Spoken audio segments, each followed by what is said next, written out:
Welcome back. Hamzat Lawal, founder of Code, is here with me to take a look at the CPI Corruption Perception Index 2021. Welcome, Hamzat. And let's start from the oops moment, which we just introduced on the show.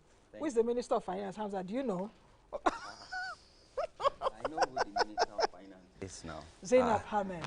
You understand? And you know she's my granddaughter. I call her my granddaughter because her grandfather's name is Hamzat.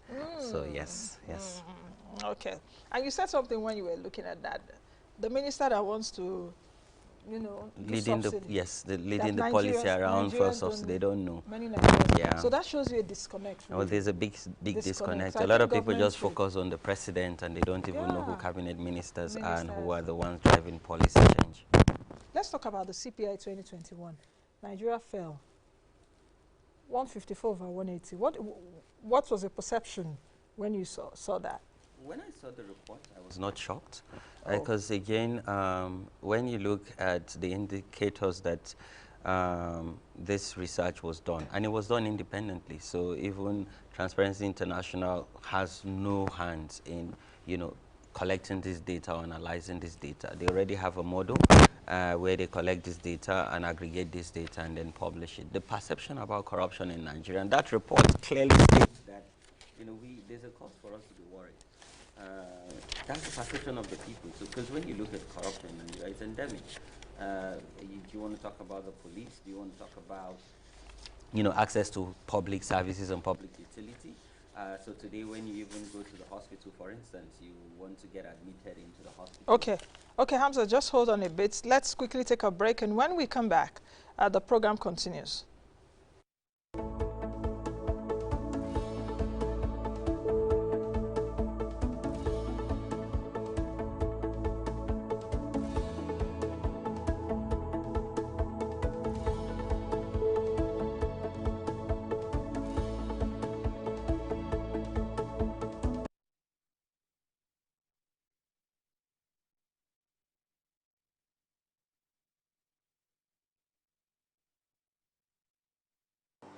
We are aware that some of our cement manufacturers are producing both for domestic and export needs. But we urge you, our cement manufacturers, to please pay more attention at satisfying our domestic needs so that prices can come down. On our part, the CBN wishes to reiterate its determination to provide the needed support for importation of your needed spares, plants and equipment needed to increase your production capacities of the cement plants in the country.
All right, welcome back. Hamzat Lawal, the CEO, founder.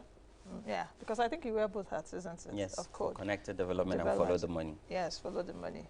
So you were saying just before we went on break, what I asked you about what your perceptions are concerning the CPI. I was not shocked with the report because the report is actually sending a message that the reality of the fight against corruption, that's what the perception is saying.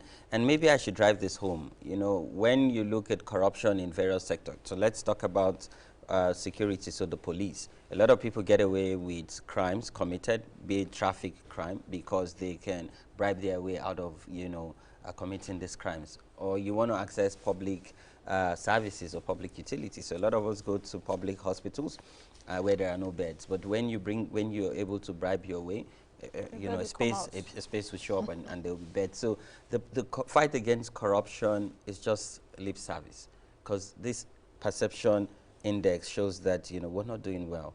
And this is an indictment to the so-called fight against corruption and President Muhammadu Buhari-led government, because if citizens are seeing progress, if citizens are seeing, you know, that we're prosecuting high-profile corrupt people who have stolen our collective wealth, running into billions, are being put behind bars, then the perception data would speaks for itself. But right now, a lot of people are just saying, you know what, you know, it's just same old, same old. You know, the government has also pushed back, saying that most of what President Buhari is doing around corruption was not taken note by CPI, by Transparency International.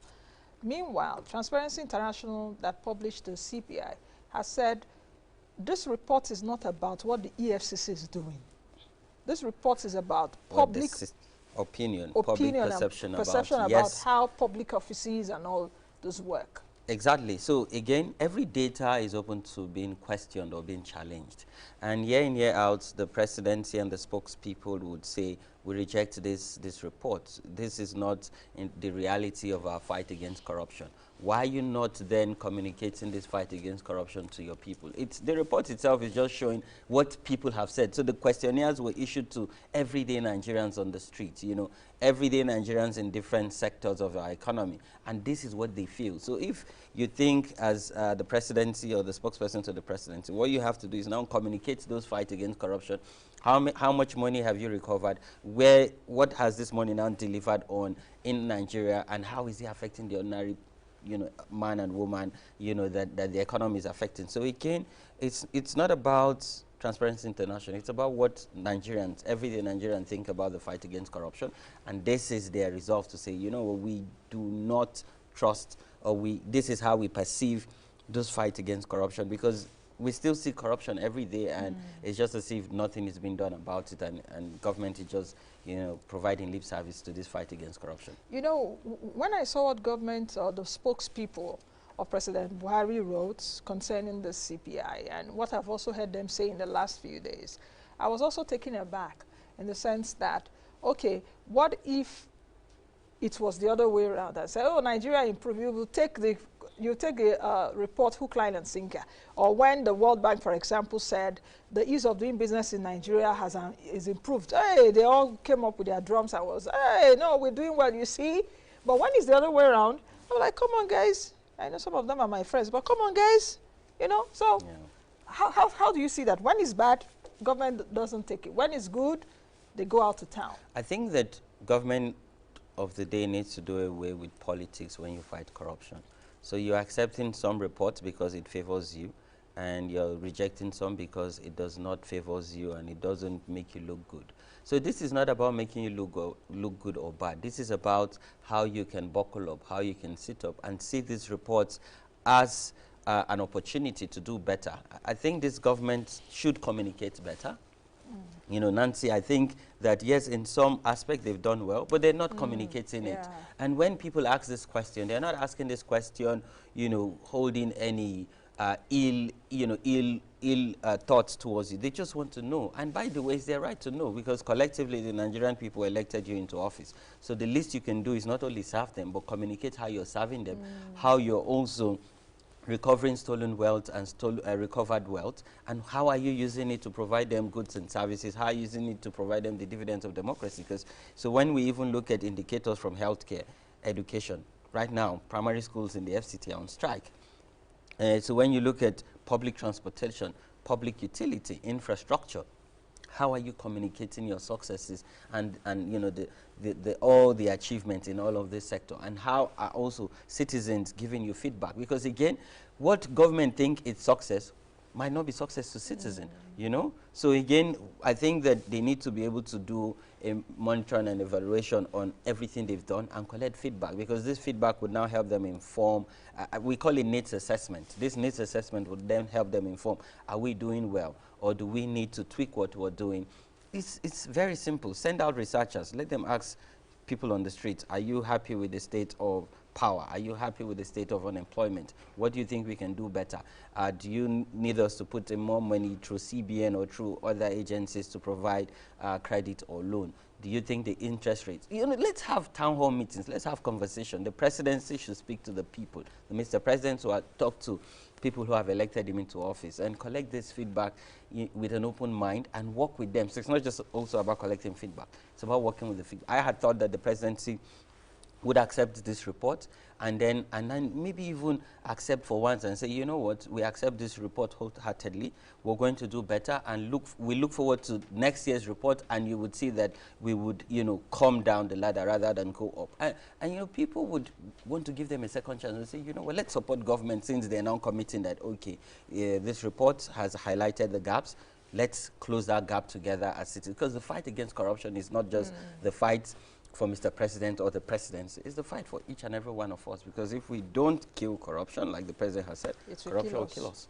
You know, if we take a look at the corruption fight, at least in the last few years, don't forget that the president, one of his pillars is fighting corruption. That was one of those things that made Nigerians vote him. What kind of strategy do you think that we should have now at fighting corruption, so that when this index comes out again next year, we've not also fallen the ladder? That's the A part of the question. The B part of the question also, as we close, is what you said earlier, that this government too has some things in its kitty that it has done. There's been some infrastructure and some other things that this government has done. We can't take it away from them. But many Nigerians do not know. So the art of communication by this government, how can we improve it? The government has spokespeople. If you ask the spokespeople, let the president speak, they'll tell you, why should the president speak? This president shouldn't speak to us. He has spoken to his ministers will speak to us. Or we are here to speak with you. You know, but we see the other way around in developed countries, as it were. So those two questions. Nancy, what can they do? I think first they need to be honest, and let's have a difficult, honest conversation, because I think the government is only comfortable to have conversations that benefit them. They need to also have conversation that they've done wrong. So for instance, I'll use 2 or 3 examples. What has happened to Ibrahim Magu's case? The last the Nigerian people heard of was he was being investigated and interrogated. The former chair of EFCC. Yes, the former chair of EFCC, because you cannot prosecute the former Apex organization, the chair of the Apex organization, fighting economic and financial crimes. And they did not provide information publicly on what was the outcome of the report, what was the recommendation, and what was the action. Because leaving that loophole brings about distrust, and you're giving mischief maker a lot of powers and information to provide fake news across Nigeria. Secondly was, where are we on the main eye gate? Where are we on the main eye gate? Because see, they say charity begins at home. If Mr. President can, you know, show an example from people he has appointed and people around him, then he gives that confidence that if Mr. President can do this and ensure that people around him who are caught up in, you know, entangled in corruption, if he can put his feet down and ensure the rule of law prevail, it means that anybody would go unpunished when you're caught stealing Nigeria's public wealth. So those 2 examples, can the president tell the Nigerian people update of these cases, the recommendation, and his own resolve and action? Because he's the father of the nation, and every box stop on his table. You know, Nancy, secondly, so looking at your second question around, yes, so the strategies? The strategy. I think one big mistake this government did, and sadly this would inform their legacy, was shutting down Twitter. Because again, my generation is a mobile upward technology-driven generation. And you can leverage on Twitter and other social media platforms, one, to disseminate information, but collect feedback and engage. But then you shut down an avenue where young people usually engage, where young people collect information from you, just because you know, just because, and we all know, just because your ego was bruised, a tweet was brought down, because Twitter is a community where people reported that they found that tweet of yours really sensitive, and then the machine brought it down, and then you literally shut down, you know, Twitter. So what this message is also saying is, probably someday you might just wake up and you're not happy and you shut down the internet or cut off mobile network. So again, what they can do, they must be able to say, you know what, accept the fact that you have failed in some aspect or you have not done well. But most importantly, those your representative digitally, they must remain humble. They must understand that they are appointed to serve. Mr. President was elected to serve. You know, we understood the problem. We did not elect him to come and repeat the problems to us. We all know the problems. He was elected to bring solutions, to bring ideas, and also ensure that he appoints the right people with the capacity, with the competence, and with the character. Because character is missing. When you look at of leadership.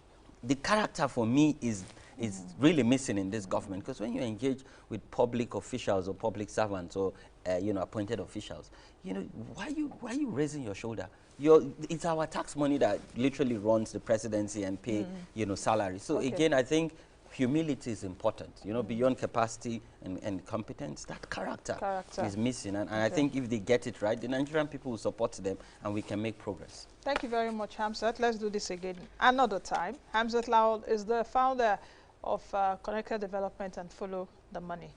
Let's quickly take a break to bring in Larry Olushola, who is a life coach. We're talking about how to live your richest life in 2022. Is it about money? Hamzat, live richly this new year. Anyway, he's feeling fulfilled and peace of mind. Okay, that's what richness means to you. Let's quickly take this break.